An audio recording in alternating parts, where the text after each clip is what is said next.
Hi guys, welcome back to our FIFA World Cup daily show on Rip Sports. And France, they are dominating at this World Cup. They walked past Morocco 2-0 to seal their place in the semi-final of the FIFA World Cup. But Morocco, I think they should be proud of how they have performed so far at this World Cup because this French team is unmatched, is unparalleled. If we compare to the France team that won the World Cup in 1998 and 2018, but this team is very much different from those two teams because so far they have been one of the most formidable side at this World Cup. We'll discuss about the France versus Morocco game. Also, we'll look forward to another quarterfinal clash tonight that is between Spain and Belgium, and also the other two quarterfinal clash as well. Who will be the last four teams in the semi-final of this World Cup? We'll discuss. First, I will start with Devashish. Devashish, who will stop this France team? Only France, only France can beat themselves. Means if they have one bad day in the office like it was in the first half when Mbappe missed that penalty, I don't think because they are really playing like a champion side.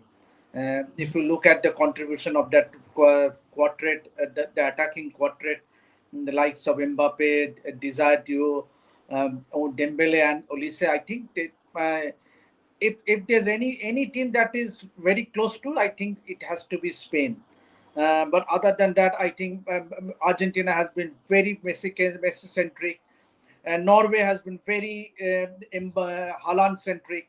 England, yes, you might say, but I think England and I really doubt whether England or Argentina, even if they go through to the semi-finals or for that matter to the finals, will they go on to they lift the cup? I think it's France's World Cup to win, given the way they dominated so far in this World Cup.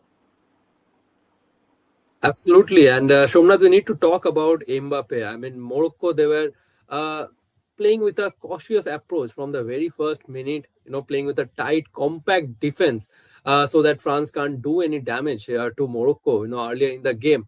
But this France team, again, their strong attacking lineup actually makes the difference in the game. They conceded, I mean, they got a penalty, in the first half, but unfortunately, Kylian Mbappe missed that penalty. But then he redeemed himself by scoring the opener in the 60th minute. What about Mbappe? Already has scored 20 World Cup goals. When he will retire, when after playing his last World Cup, do you think he will be one of the greatest ever player in FIFA World Cup history? I mean, absolutely, no doubt about it. I think Kylian Mbappe, we have to enjoy this player. 20 World Cup goals in 20 matches, 12 World Cup knockout goals. I think it's not an easy task. At 26 years of age, achieving this kind of feat, it's unreal. Obviously, we talk about Messi that yes, he is in goal scoring form and probably he will finish, in 23, 24 goals before retiring, before leaving the World Cup. But I think this complete World Cup goal record is in Kylian Mbappe's hand. The way he is playing each and every World Cup, and especially the team Kylian Mbappe has, actually, the France team, absolutely dominating team. And I think the way they are playing, as they was, she's just said, only they can beat themselves, they can stop themselves by actually, having a bad day in the office. But yes, Kylian Mbappe, the way he improved his game over the years, I think that needs to be appreciated. I mean, in the first half, the way Kylian Mbappe earned the penalty, it was giving a vibe of the 2018 World Cup. The way Ashraf Hakimi, missed the ball position. He actually lost the position actually. Then Kylian Mbappe with his speed, with his unmatched pace, he went inside the box and earned a great penalty. I think we just saw the 2018 version of Mbappe, and obviously in the second half we saw advanced version of Mbappe. Playing a striker role, finishing in tight spaces. Obviously, one of the top finishers from Mbappe. And I think, yeah, we need to celebrate this player more. And in this upcoming generation, I think this player will be the greatest of this generation, will be considered as the greatest of this generation. I'm talking considering both the players, Haaland and Lamine Yamal and others also. But I think this generation's best player will be Kylian Mbappe. Absolutely, can't give any space to this footballer Kylian Mbappe. I mean, Morocco. they were doing everything perfectly till that 59th minute. Of course, they have considered the penalty early in the game, but after that, again the defense was looking rock solid. But just Mbappe needed a small bit of pace to, and as he called in the effort in the 60th minute to earn the opener for France, and then Ousmane Dembele did the rest of their job. But Devashita, what about Morocco? The way they have performed, they should be proud of themselves. And also in the upcoming World Cup, we can see this Moroccan team as one of the contenders. Yes, Rahul, I totally agree with you. Had Morocco faced against any other opponent, I was pretty confident that they would have marched through to the semi-finals. But unfortunately, they were pitted against a team like France. So um, clearly, France dominated the game in the first half. They had plenty of ball possessions. They had 13 strike and few of them were on target. And then that Mbappe penalty miss. I think France were overwhelmingly favorites against Morocco, and it proved also in the match. Morocco has literally they had very few opportunities, if you ask me, but it was all France. All it was dominated by France, and I think you feel sad about yeah, that Moroccan goalkeeper who did so well after that penalty save, but two world class goals, two moment of brilliance, one by Mbappe. He means, and then the second one was even more better, the Dembele strike. So I think France. I think that match between France and the winner of Spain or Belgium. I think tonight we might just see Spain edging out Belgium, and then the final before the final, Spain versus France. For me, will be the final before the final. Okay, interesting. And also, when we are talking about Morocco, we should also appreciate their goalkeeper Yassine Bono, one of the legendary goalkeeper when it comes to the FIFA World Cup. We talk a lot about goalkeepers like Ochoa, Manuel Neuer, especially Ochoa during the group stage. He actually made the headlines as he announced his retirement from this Mexican international team, from international football rather. But we hardly talk about Yassine Bono, one of the underrated, on the most consistent goalkeeper for Morocco. I still remember since 2018 Russia World Cup, every time Morocco have pulled off an upset against heavyweight nation, Yassine Bono, played a remarkable role for this Moroccan team. Even yesterday, the way he saved Kylian Mbappe's penalty. Also in the first half, it was almost like a game between France and Yassine Bono, because Morocco registered a single shot in the first half, but France registered almost 5 to 6 shots on target. But every time Yasin Bono stood firm, to thwart all those shots from the target. Yasin Bono once again deserve all the appreciation you might feel for this Moroccan team after winning the AFCON championship. Now they came, till the quarter final of the FIFA World Cup. Obviously, it's a heartbreaking exit for them, but I am very much confident they will come back stronger in the next FIFA World Cup. But Somnath, do you think is there any concern regarding Kylian Mbappe's injury, the way he walked off the pitch, in the dying minutes? Not sure. I think it can be a precautionary measure. Obviously, just two more games to go for France, a crucial semi-final against one of Spain or Belgium, and a blockbuster final once again. And yesterday, I wrote an article on Rev Sports that Didier Deschamps. I think he's one of the he's the best, greatest of all time in World Cup history, greatest coach of all time, no doubt about that. And I think the way he protects Kylian Mbappe and the way he developed him, I think that needs to be appreciated. He walked through many generations of player, from starting from 2014 Antoine Griezmann and now to Mikel Olise. But you can't see any dip in the performance of this France team. So yes, Didier Deschamps is doing a wonderful job. But yeah, Kylian Mbappe, I think 2 matches to go, precautionary measure it can be, but we have to wait for further updates from the France team.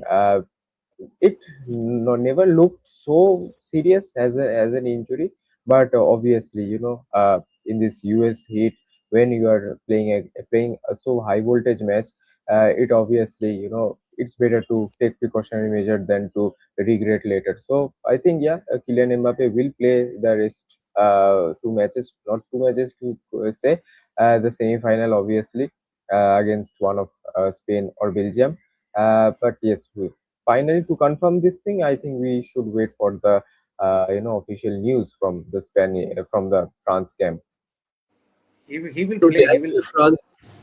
Yeah, He will I also play. think he will play. I No think doubt, no it's doubt just a about it. precaution. Especially Just a once precaution. as he was walking back to the dugout, he just made Jurgen Klopp, and then they were Yes. signaling to someone in the stands. So you can really say how who can let this opportunity go? Semi-final match, and that too of a World Cup. Even if he had a broken toe, I would still felt that he would definitely go because this is his moment. And you mentioned about Didier Deschamps in the post-match. He said a big statement about Kylian Mbappe. He said many people Mhm. think Mbappe is some sort of dictator, but as a captain, he is a role model, and that's a big statement from Didier Deschamps. Means that is what the coach should be. Means obviously to earn the respect of the players, the entire group of players, and that is what Mbappe and Deschamps, much like Scaloni and Lionel Messi. I think if you are to compare the coach captain chemistry, if Lionel Messi and Scaloni did it in 2022, I think this might very much be the World Cup for Didier Deschamps and Kylian Mbappe. And France is just two steps away from achieving that milestone. Absolutely. Whether let's see whether it's Spain or Belgium or it's England or Argentina who can stop this France team in at this World Cup. Actually, I feel France dominated throughout. Absolutely, it was a dominant performance from this France team against Morocco. And the difference between France and other team is that if you look at Morocco's performance at this World Cup, starting from that Brazil game to the group stage and against Netherlands, Morocco never played that much defensively against any team at this World Cup. But I mean, this France team is so formidable that even Morocco was forced, to play with a compact defense with a cautious approach from the very first minute. So that shows, how strong this France team is actually. No doubt, I think whichever team now faces France in the semi final, or if they go later in the final of this World Cup, I think they are going to face an uphill task against this French national team. Now we'll move on to our next quarterfinal clash, that is between Spain and Belgium later tonight. Devash, your thoughts? What kind of challenge do you think Spain can face against this Belgium team? Who have picked up lately at this World Cup. Raul, if you ask me, I think Spain again will start as overwhelmingly favorites because given their dominance over Belgium, they have faced. I think out of 22 times they have, Spain has been the dominant among in all each of these 22 meetings. And given that the way Spain has marched into the quarterfinal, that also gives confidence because under Louis De La Fuente, I think Spain has been really, really dominating ever since that European Cup win. So I think I was just going through some stats. I think under De La Fuente, I think 46 matches in charge of Spain. He has only lost three matches and they have remained unbeaten in 90 minutes across their last 35 games in all competitions. So these statistics is enough to say that Spain will start as overwhelmingly favorites against Belgium. But Belgium last two matches, especially in that game against Senegal, 2-0 down, no one in the world has given money, put their money on Belgium to make a comeback, and then that Romelu Lukaku strike and followed by Yuri Tielemans, their captain inspiration means that two Absolutely. goals, and then that's thoroughly dominating win over USA. And That was a if you look thriller. at the backdrop, the controversy surrounding the backdrop of the match, and then to register a dominating 4-1 win over USA, I think Belgium might just have the confidence behind, but I just still doubt whether they can go past this Spanish team because this Spanish team is looking like a team. I mean, if any team that can pose a challenge to France, I think it has to be Spain. Absolutely. Any concern or flaws do you see, Shomnath, in this Spanish national team against this Belgium side? Because Belgium, lately they are playing without Kevin De Bruyne, and also they will be missing their key midfielder Onana as well due to injury. They have Jeremy Doku in their flanks, and also I mean the way they have won the game against USA and especially the Senegal. Both the victories are actually statement victory for Belgium. Yes, obviously. If we talk about another favorite to win this World Cup apart from France, I think it should be Spain, the way they are performing. And obviously, we have not thought that Spain's defense will be so much compact before the start of this World Cup. I mean, Laporte and Cubarsí, the way they are defending in the Spanish backline, I think that's pretty impressive. And I was talking to another Spanish coach, Carles Cuadrat. He has coached multiple clubs in India back. So he was saying you can obviously you guys can get that article, get that link of the interview today. It will get published. But yes, he was saying that the Spanish team, the main USP of the Spanish team is to actually solidify the defense and then go for the attack. And players like Danny Olmo, versatile players like Danny Olmo, Pedri, the way they dictate the midfield. Danny Olmo is used as a link-up player with the attack and the midfield. Pedri, he is a player who will rarely lose the position in the midfield. A player like Rodri, who is one of the best defensive midfielders in the world. So obviously, Spain has everything in their places: good defense, good side backs, good wingers, world-class wingers rather. A good striker in form in the name of Oyarzabal, another class midfield. So yeah, they are good to go. In fact, they have a goalkeeping section, with David Raya and Juan Garcia. Yet they start Unai Simon, who is also in a very good form. So three world class goalkeepers they have in this squad. It's a champion team, to be honest. And we could there's a possibility we can see France versus Spain in the semi-finals, and I think it should have been the final if we see these two teams in the same final. But yes, a blockbuster awaiting. We can't rule out Belgium. Obviously, the way they have gained their form, the 3-2 comeback against Senegal, then against a big win against United States. This Belgium team is now looking very very good. I mean, the striker recently he has got his form. Charles de Ketelaere. If you talk about other players in the midfield, you have Leandro Trossard. Other players, if you talk about Tillemans, the way they are playing, I think Belgium will possess a threat to Spain. But I guess Spain, if they play little much, according to their potential, I think Spain might go through the semi-finals. Absolutely. I mean, so far, Spain is playing like a champion team. But if you ask me, is there any flaws? Then obviously there is one flaw that I think De La Fuente will be concerned of, that decline in the number of final passes. Spain have played so far in this World Cup.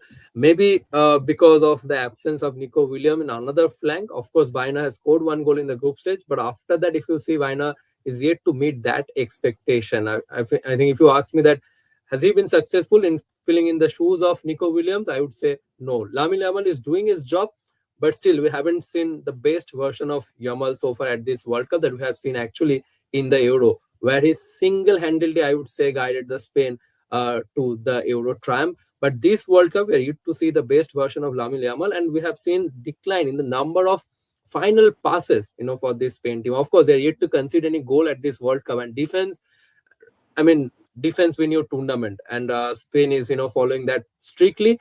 But again, in the attacking department, I think Spain need to better themselves.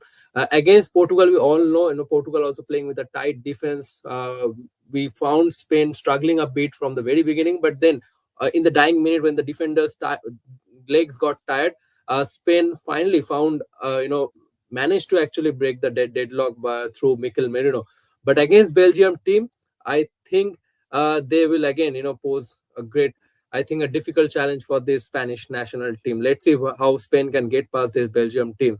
But Devashita, let's talk about the another quarterfinal between Norway and England. But before that, obviously there is another added layer of controversy to this game, because England will miss their key defender Kwanzaa, because he will serve suspension because of the red card against Mexico in the round of 16 clash. But do you see here double standard refereeing? Because if we compare Kwanzaa's challenge to Balogun, I mean USA striker challenge, it was almost similar, but Balogun's red card got overturned. But Kwanzaa all set to serve 2-match suspension because of the red card.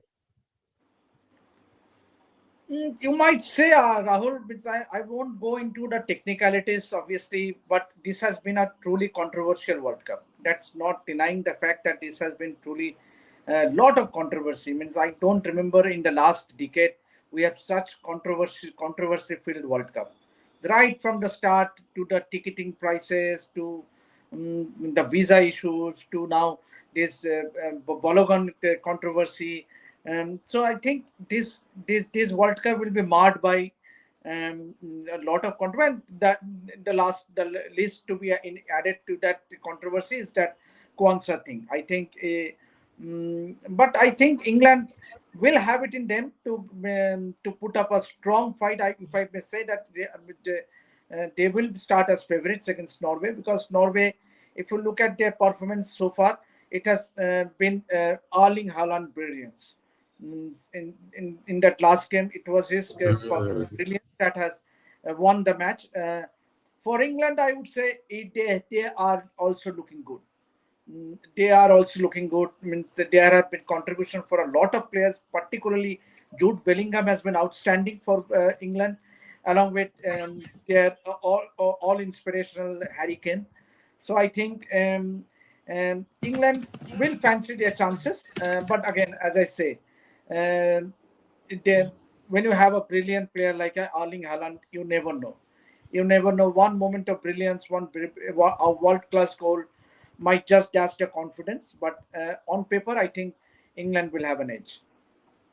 Absolutely, and also Norway's head coach, have an inspirational story, I would say, because in 2001, during his playing career, his heart stopped for 7 minutes. He was almost dead for 7 minutes, but then he somehow survived that scare, and he got a pacemaker, and now he is the coach of Norway team and guided them to the quarterfinal of this World Cup. What an inspirational story! I think England need to be concerned of Norway's Erling Haaland, because against Brazil, we have seen how clinical Haaland was actually. He got only two opportunity in the final quarter and he capitalized on those, to get past Brazil. And also it brings back, the Premier League rivalry as well, because most of the players in this England team are from the Premier League and they all, played against actually Haaland quite a few times, during the peak season. So of course they will be familiar with Erling Haaland's challenge a bit. We'll come to Somnath, to take final comment on this another quarterfinal. That is another quarterfinal between Argentina and Switzerland. But before that, Desert Due will take few comment. Desert Due should be in the list of top 6 to 7 elite footballers by absolutely. I think one of the best attackers at this World Cup. Though he was struggling bit with his form, that's why Didier Deschamps actually benched him. He was playing Bradley Barcola in the flanks.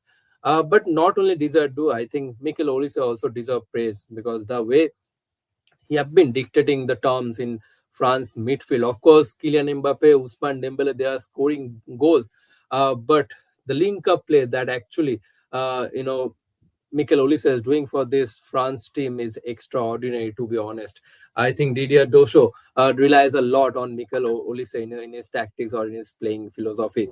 Shomnath, Argentina versus Switzerland. Switzerland, I think after 50 or 54 years, they have qualified for FIFA World Cup quarter final. Already, most of their players' names are actually doing round in the transfer market. They have caught the eyeballs of many clubs. What do you think? Can Switzerland actually do what Cape Verde and Egypt failed to do? Yeah, it will be very difficult, obviously, against defending champions. But in an Argentina game, you actually can't predict what will happen in the match. I mean, we have tried this previously, in the Argentina Cape Verde game, in the Argentina Egypt game. But those two games were absolute shockers for everybody. But yes, eventually Argentina managed to win the match. Uh, Kudos to their fighting spirit, and I think that has been the main factor for Argentina in this World Cup. Not, I would say, not quality. Obviously, we can't deny Lionel Messi's quality, but I think apart from that, that mentality that yes, we will win the match, we won't lose, and that has been the main thing, the main driving energy of this Argentine team. But obviously, talking about Switzerland. It's a team with a very solid defense. Switzerland has not conceded many goals in this World Cup, which is again one of the strongest points. And Argentina, they had their problem with goal scoring. Obviously, they have scored 3 goals in 20 to 25 minutes against Egypt, but yes, the problem has been there for them. when it comes to scoring goals in crucial moments. Obviously, from set piece, from open play, they are struggling against heavy man marking. So Switzerland will try to compact their defense as much as they can. But if we talk about the attack of Switzerland, uh, not so convincing, obviously, not so convincing to score a goal against Argentine defense, though Argentina's defense is also not that compact in this World Cup. But I think Switzerland will try their best to take the game away from the 90 minutes to the extra time and then to the penalties. I think then they might have a chance to actually seal the game. But for Argentina, again, it will be Lionel Messi who everybody will have the eyes on him, and he will do something magical yet again to save Argentina and make them through to the semi-finals. Absolutely, and they are the only team from Latin America, so they will also like to raise the flag of Latin America high at the world stage. But again, it's a 48 team World Cup, but again, it's European nation actually who are again dominating at this World Cup. So that's it for now. It's Argentina versus Switzerland, but tonight it's actually Spain versus Belgium. What's your prediction? Let us know in the comment section below, and stay tuned to Rev Sports for more such stories and content from the FIFA World Cup. Thanks to our panelists, and also thanks to all of our viewers for joining us. Again, see you in our next show.